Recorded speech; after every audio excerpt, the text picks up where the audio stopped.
Ruravaha, Rurus, a kind of envious animal. Bhutva, becoming. I was going to record. Somebody is recording? Dhanyawad, thank you. Tatha, that much, tam, him, eva, certainly, vihimshati, they heard. Tasmat, because of this, Rauravam, Raurava. Iti, thus, Ahu, learned scholars say, Ruruhu, the animal known as Ruru. Iti, thus, Sarpat, than the snake. Ati Krura, much more cruel and envious. Satvasya, of the entity. Apadeshaha, the name. Translation by His Divine Grace, Shri Prabhupada Ki Jai. In this life, an envious person commits violent acts against many living entities. Therefore, after his death, when he is taken to hell by Yamraj, those living entities who are hurt by him appear as animals called Rurus to inflict very severe pain upon him. Learned scholars call this hell Raurava. Not generally seen in this world, the Ruru is more envious than a snake. Purport by His Divine Grace, Shri Prabhupada Ki Jai. According to Sridhar Swami, the Ruru is also known as the Bharga Shringa, Ati Krurasya Bhara Shringakhya Satvasya Apadesha Samgya. Sri Jiva Goswami confirms this in his Sandarbha. Ruru Shabdasya Swayam Munin Eva Tika Vidhanal Lokeshwa Aprasiddha Evayam Jantu Visheshaha. Thus, all the Rurus are not seen in this world, their existence is confirmed in the Shastras. Okay, we'll just read one more verse. I'll read it out. Evam eva maharoravo yatra nipatitam purusham kravyadnamaruravastam kravyena giha kahatyanti yaha kevalam deva dehambharaha. Translation by Prabhupada Ki Jai. Punishment in the hell called Maharorava is compulsory for a person who maintains his own body by hurting others. In this hell, Ruru animals known as Kravyada torment him and eat his flesh. Purport by Shri Prabhupada Ki Jai. The animalistic person who lives simply in the bodily concept of life is not excused. He is put into the hell known as Maharorava and attacked by Ruru animals known as Kravyads. Om Agyan Timirandasya Gyanajan Shalakaya Chakshurunmitam Yena Tasmai Shri Gurave Namaha. Shri Chaitanya Manovishtam Stapitam Yena Bhutale Swayam Rupa Gadamahiyam Dadati Swapadantikam. Hare Krishna Karuna Sindhu Dinbandhu Jagatpate Gopesha Gopika Kantha Radha Kantha Namastite Tapta Kanchan Gaurangi Radhe Vrindavaneshwari Vrishbhanuste Devi Pranamami Haripriya. जय श्री कृष्ण चैतन्य प्रभु नित्यानंदा श्री अद्वैत गदाधर शिव साधिक और भक्तवृंदा. हरे कृष्ण कृष्ण कृष्ण हरे हरे हरे राम राम राम हरे हरे. नमः विष्णुपदाय कृष्ण पृष्ठाय भूतले श्रीमते भक्तिवेदांत स्वामी नामिने नमस्ते सरस्वती देवे गौरवाणी प्रचारिणे निर्विशेष शून्यवादी पाश्चात्य देशतारिणे. These verses are so scary, right? In this life, an envious person commits violence against many living entities. Therefore, after his death, when he is taken to hell by Yamraj, those living entities who were hurt by him appear as animals called Rurus to inflict very severe pain upon him. Learned scholars call this hell Raurava. Not generally seen in this world, the Ruru is more envious than a snake. Punishment in the hell called Maharaurava is compulsory for a person who maintains his own body by hurting others. In this hell, Ruru animals known as Kravyada torment him and eat his flesh. But you know what? He doesn't die. The person doesn't die. You can see that they're eating their flesh. A reading from Srimad Bhagavatam, 5th canto, the last chapter of all the chapters. The canto is called as the creative impetus. What is the chapter called as? The hellish planets. Hellish planets. The description of the hellish planets. And Sukhdev Goswami is, where are the hellish planets situated? Geographically, where are they situated? Below Patala. Below Patal and above? Garbhodaka Saivis. Above the Garbhodaka Sai. Garbhodaka. above the Garbhodoka ocean and below the Patal Lok. Okay, somewhere between the two areas. It is And in the Sukhdev middle of Goswami, Mataji. It is in the middle of Garbhodak ocean. no, it is above Garbhodoka ocean and below Patal Lok. It is So, between. versa number 5, I think, if I am correct. We Verse read number that. 5, Mataji, sloka 5. Southern side of the universe beneath Bhumandal, slightly above the water of Garbhodoka ocean. Okay. Okay, so thank you. So Sukhdev Goswami is describing all these different kinds of punishment inflicted to the conditioned soul who is taken there by the order of Yamaraj, because the order of Yamaraj is perfect, because Yamaraj is preaching or is executing the order on behalf of the Supreme Personality of Godhead, just suiting to the living entity as to what act was done by them. In the Kali Yuga, we have an advantage. Act which is taken into account is by action only.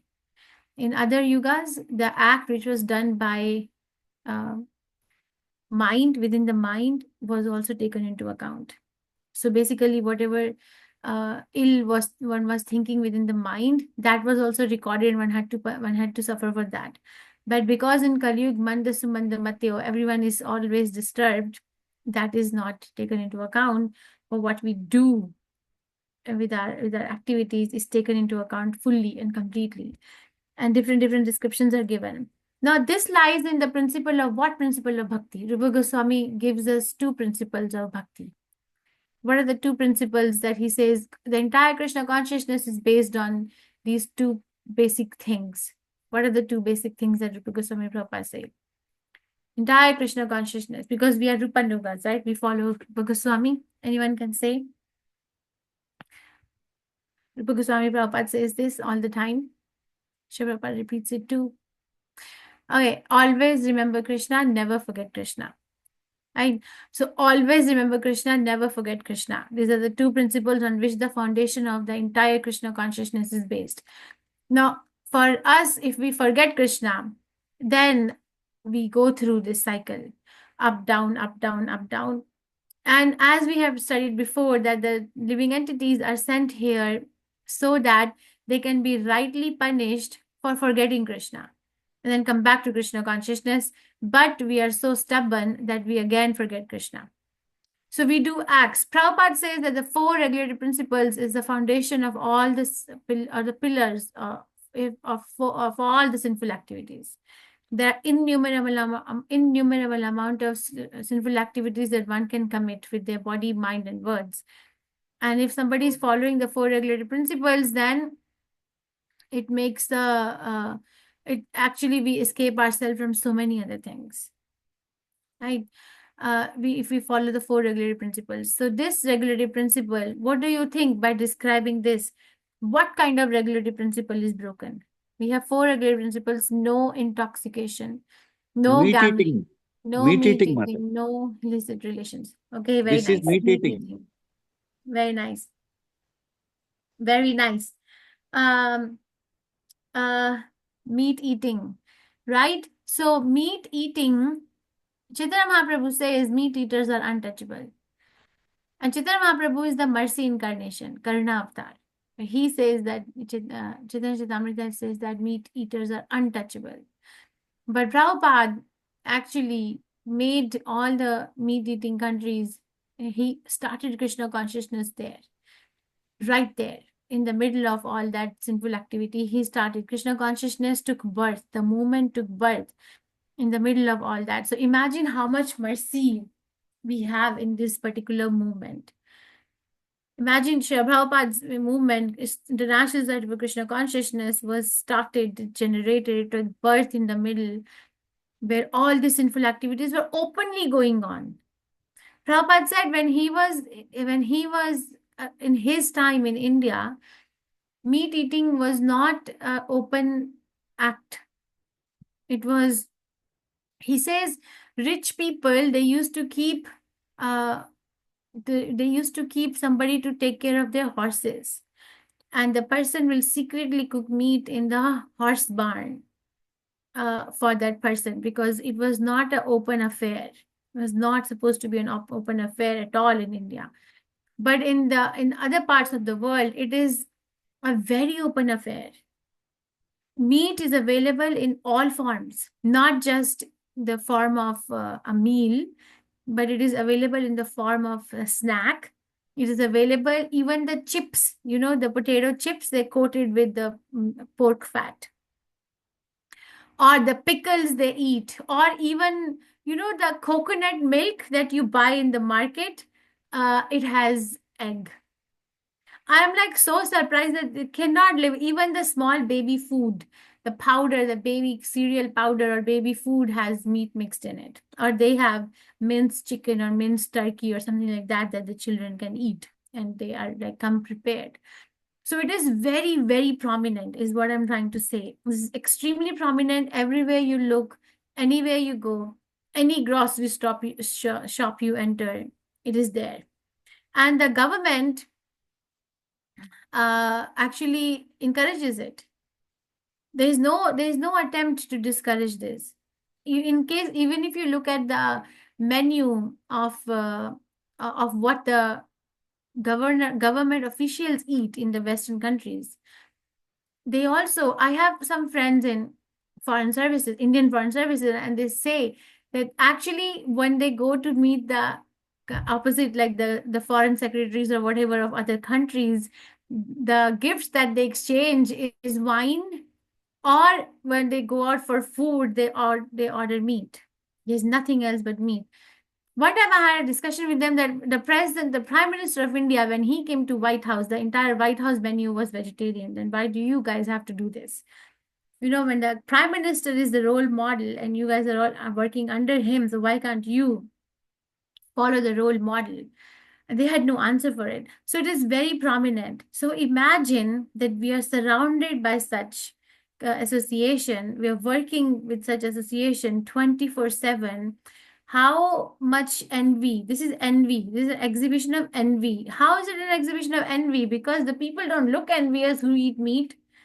They look like normal people. How is it an exhibition of envy? You tell me, how is it an exhibition of envy? Because over here it is written, right? Envious person commits violent acts against many living entities. So unless and until there is an envy in the heart, one will not do it. So how is it an expression of envy? Envy is, I like what you have, but I don't like the fact that you have it. So how is it? Lack of tolerance, Mataji. How much? Lack of tolerance, actually. So it's not envy, it's a lack of tolerance. Is that Yeah. what you're saying? Yeah, envious actually the person will execute in the violent acts because of the lack of tolerance. So your lack of tolerance. I like what you have, but I don't like the fact that you have it. Okay, we can include all the quality of lack of tolerance. Yes. Okay, very nice. Thank you. Anyone else? How is it an exhibition of envy? When somebody is doing some violent act to another living entity, even cutting trees, The other day I was listening to Prabhupada, and Prabhupada was saying that incessantly the paper industries cutting these trees, they don't understand that how much sinful activity they are doing. It's an exhibition of envy. How? No compassion also, Mataji. Compassion. So envy, yeah, thank you. Yeah, very nice. He has no compassion, no tolerance, but envy is like that. How come I like that, I like the life that you have, but how come you have it and I don't have it? So I'm actually going to kill you. I'm not going to let you live. And I'm not only just going to kill you, but I'm actually going to kill you and actually consume you. Either it could be like in the form of incessant killing or cutting of the trees, or, they go fishing and they catch so much fish from the ocean. They go in the middle of the house of a living entity and they catch that living entity. Of course, their own houses will be attacked because this is a tit for tat, right? Of course, they go in the middle of the ocean, they throw the net, the fishes are not doing anything to them. And then they catch that fish, not only the fish, but caviar, the egg of the fish, which is considered to be like a very luxury meal. Can you believe eating egg of a fish is considered as a luxury meal? And then they bring it. They actually build very, very big fishing industries. There is a place in America called New Bedford. It's in Massachusetts near Boston, and it used to be the richest city in the entire America one time. And what was their source of income? Their source of income was fishing. Was the because it's the biggest fishing shore. It used to be at that time. Can you believe like going in the middle of the ocean and figuring out how do we kill the shark to get the oil so that we can make the makeup products? The woman can put makeup on their face formed from the shark oil, so the shark has to die for that. So the of course, everything is fair in the law of God. So if we see that there's such a punishment is inflicted on a conditioned soul, is actually a mercy that don't do it, because envy is such a big obstacle in going to Krishna. Then the punishment has to be intense. It's a very big obstacle. There is no spiritual antidote for envy. Yes, we can like handle envy. We can handle envy in the form of like, okay, if I'm envious of some other person, then I need to find good qualities in that person and praise that person for what they are. But there is no antidote in the spiritual world for envy. That's Krishna himself says that he's choosing Arjun to speak this Bhagavad because Arjun is non-envious. So if we are reading that the punishment is so severe that they are attacked by all the living entities who appear in front of them, who suffered from the enviousness of this particular person, after the person is taken to this particular hellish planet Raurava, all the living entities that they had heard appear in the form of the animals. And they actually, what do? They eat the flesh of this person, and a person doesn't die. It's not that they're eating the flesh and the person dies. They don't die. They remain alive. The subtle body, which is getting pain in this particular hellish planet, is awake, is there, and is suffering and suffering and suffering and suffering until all the living entities that they had committed crime against have taken their revenge like that. Why? Because it is a reminder that don't do it, don't do it, don't do it, don't do it. Don't do it because it will be an obstacle, a hurdle in going back to Krishna. We have antidote for anger. We have antidote for illusion. We have antidote for fear, right? We have antidote for what are the other obstacles of mind? Lust. We have antidote for lust. We have antidote for what is the other 6 obstacles? Lust, anger, greed. We have antidote for greed, but we don't have an antidote for envy. It's not there. Okay. So one has to be extremely, extremely careful as to what we are doing, especially in the human form of life, because human form of life, the intelligence is given to discriminate what to do and what not to do. And why is the discrimination there? Because if we do something that will take me to Krishna, then I'll do that, even though anyone else is not doing it. Now, one can question, I have seen some devotees in Vrindavan who are not from India, they're like from Spain. And Spain is a beautiful country, right? It's like but then they have been living in Vrindavan for over 2 decades, over 20 years. So in comparison to, like, Spain is a very beautiful country. So how is it that they have found their heart in Vrindavan, which externally is not as beautiful as Spain? This is because the people are hard-hearted, they're cold. Enviousness makes one very hard-hearted. Okay, it's only opportunistic. There is no heart-to-heart connection. It is people are lonely in Western parts of the world. It's coming to India also very slowly. They're very, very lonely. They don't have any true relationships in their life which they can relish, because it is not based on God consciousness. It is based on self-interest. That is why there is so much problem. And whatever social reformations one may have, they are not going to be enough to actually solve the problem at the root level, at the level of the root. I will give you an example. In Northeast America right now, in some of the states, there is an outbreak of a disease called measles. Okay, so the public health is like in a lot of crisis right now, and I'm talking to you that we have to give vaccine against measles. We have to give, people have to be encouraged to take vaccine. So if we actually, this is okay, this is one of the one of the controls whenever there is like a epidemic in that particular area. Okay, control that epidemic by giving the vaccination, but does it give a surety that such a thing will never happen again? Does it give a surety that such a thing will never happen again? Are we addressing the problem at the root level? No, Mataji. No, Mataji. For So time being. yes, so it is not. So what is the root cause? The root cause is that we are actually very, very harsh to the animal life, to the wild species. All these diseases are coming from wild species, like flu A, flu B. Where is it coming from? Avian influenza. It's coming from the birds, the chicken who are killed in slaughterhouses. All the vaccine preventable diseases are coming from animal slaughter. You know this? All of them. 100% of them are coming from animal slaughter. So if we shut down the slaughter, if we live in Krishna consciousness, we don't have to face such problems in our lives. That will be the root cause solution. But we don't do that. We only do patchwork. Then that makes nobody happy. And then we keep on processing and we keep on posing ourselves that we are such great people, we are such knowledgeable, we are this, we are that, we are this. But we don't really solve any problem at the root level. There's a cycle, it keeps coming, diseases keep coming, sufferings keep coming, natural calamities keep coming, or problems keep coming.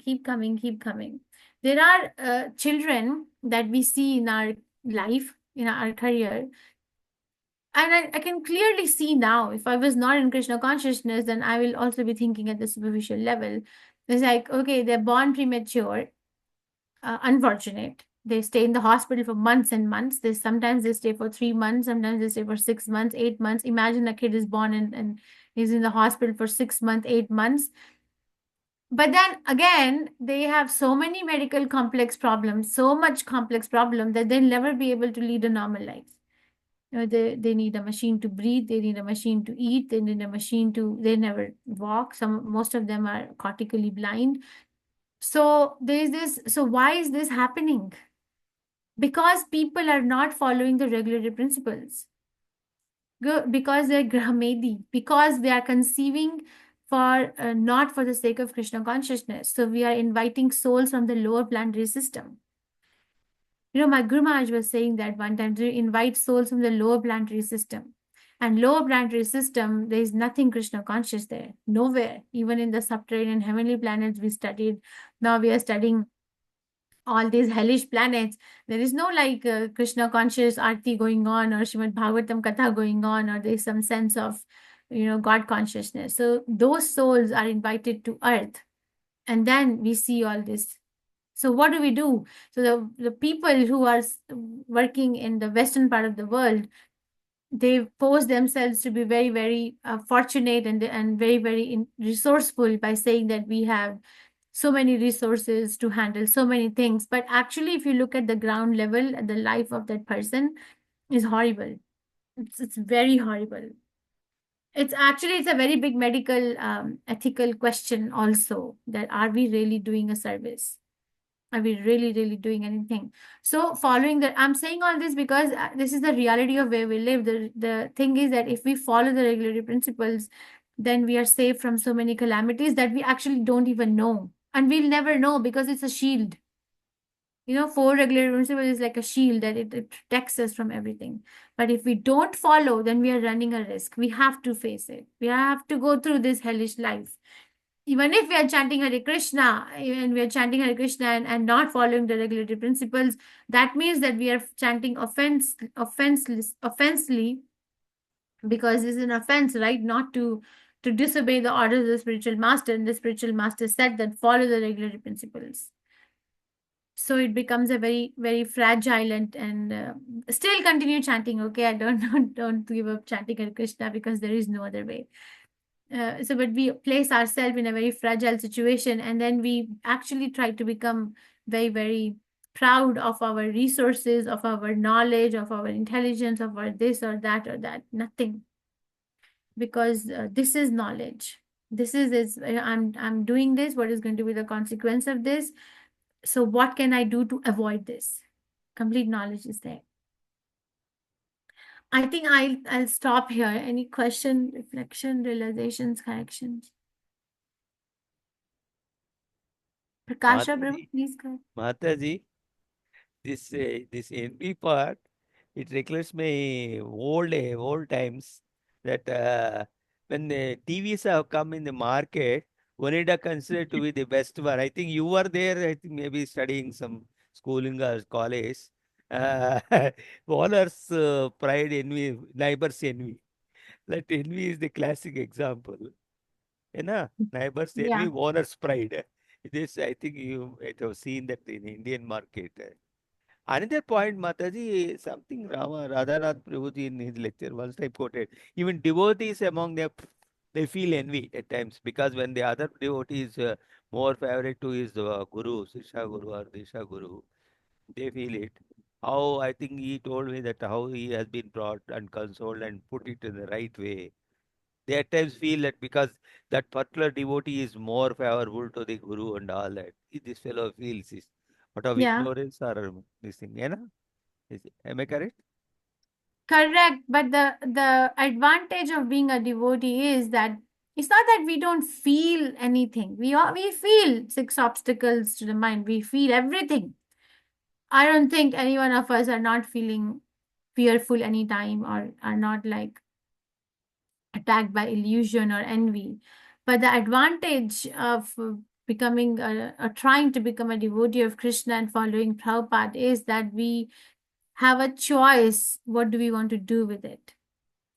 Okay, the choice, that strength is given. Prabhupada says if somebody follows four regular principles and chants 16 rounds of Hare Krishna Maha Mantra, then you get the strength. There's a spiritual strength. There's a strength which is there that, okay, I am having it. Again, I'm getting this particular feeling. Now, what do I do? But the person who's not doing anything, they have to succumb to this feeling. They have to do a sinful activity. Now, you tell me, when you see somebody cutting a living entity so that they can become a meal on somebody's plate, how do you feel?